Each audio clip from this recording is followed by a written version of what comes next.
rare moment of questioning in the middle of all the usual reflection and emotions. What caused it?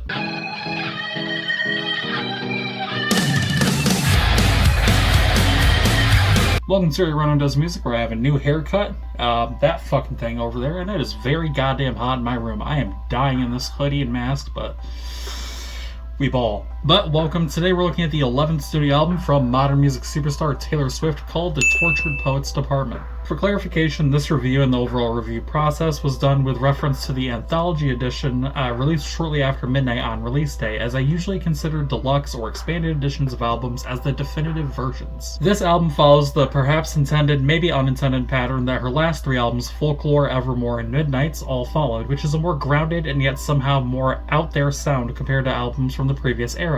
Looking at it now and not being completely informed on her literal eras tour and setlist and everything, it feels like Taylor now essentially has three concrete eras in her discography, with her first three albums marking the early years, everything from Red to Lover being her pop supernova era, and the two COVID era albums coming into this release, along with Midnights, feeling like a journey of rediscovery and honesty. While Folk and Ever has every quality of a unique album and to this day stands as perhaps the best album she's ever put out, this album seems to be drifting away from the near-perfect vibes that those two offered, and the fresh yet familiar feeling that Midnights provided as well. What we have here on the Tortured Poets Department is a surprisingly confusing mass of tracks, maybe due to the sheer weight, or maybe due to the so much coming out so close together. So let's try and figure out the cause of all this just confusion overall. Let's just address the elephant in the room right away, and that's the sameness that this album retains quite often, and at least in very large portions, very close together.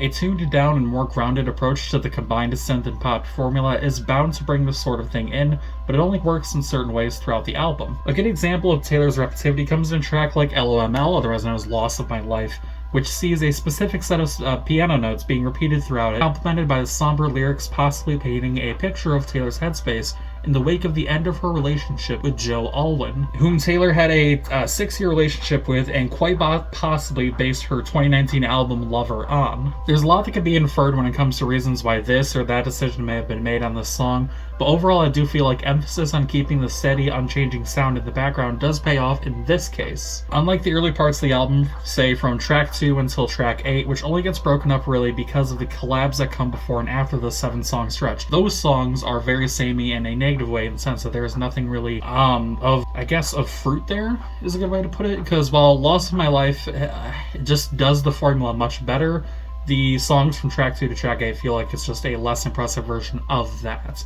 Then of course tracks 1 and 9, collabs, much different vibe. I really just think that it's comparison.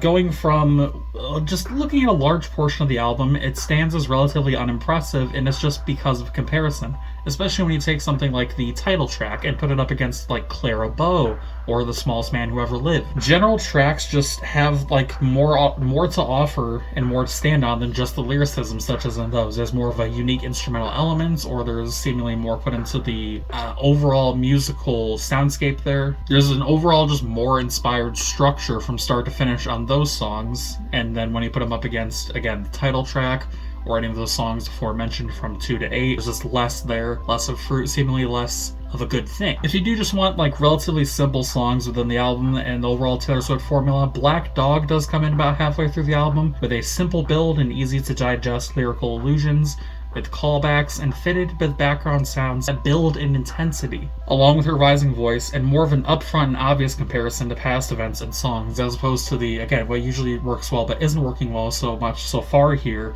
vague and sort of like leave it up to your own interpretation type of vibe. While difference is a focus and priority when it comes to finding positives in an album, too much of a left hook can also leave a song feeling disjointed in a larger crowd of tracks, such as with the song I'm Gonna Get You Back. Initially, listening to the song and looking at the structure and even the stylization of the track name, very similar to ex-boyfriend Matty Healy's band, the 1975, and how they stylize most of their songs, it seems like it's going to be a very interesting song that may stand out, but as the song progresses, it quickly becomes a song that just stands to do too much within a track list that thrives when it's being subdued and can only thrive within a unique setting in specific moments. Having so many songs, again, this is looking at the anthology edition of the album, which I believe is the definitive version. Having so many of these songs that just follow similar ideas and tones, and while I get that it is a very focused album and effort when it comes to the catharsis as found post-relationship and then a new relationship and all that, there's just too much of the same. That's a big, like, negative here. The one true damning thing about the Tortured Poets Department is that while it's a very cathartic and important album in terms of Taylor exploring her mental space after more tumultuous relationships, being given the opportunity to speak in her usually vague yet punchy ways and hints about events that have happened over time in said relationships, this album is given a double punch when looking at its identity. Too much is going on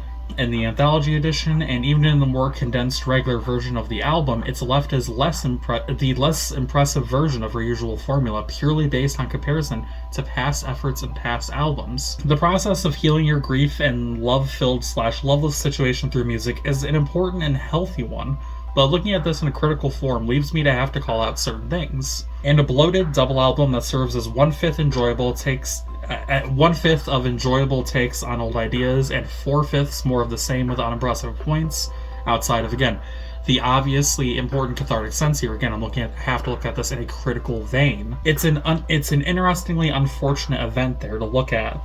I've enjoyed her music since her early days, and on a base level, I do enjoy the album, but comparison is a snake seeking out of the grass and biting Taylor in the ankles here, especially after the previous 3 albums having made this new era a truly unforgettable one. For these reasons, the Tortured Poets Department by Taylor Swift gets a 7.5 out of 10, and that's the review. Let me know what you guys think down in the comments section below. What's your favorite Taylor era or album? I hope you're having a good day. I hope you're staying hydrated. I'll see you next time.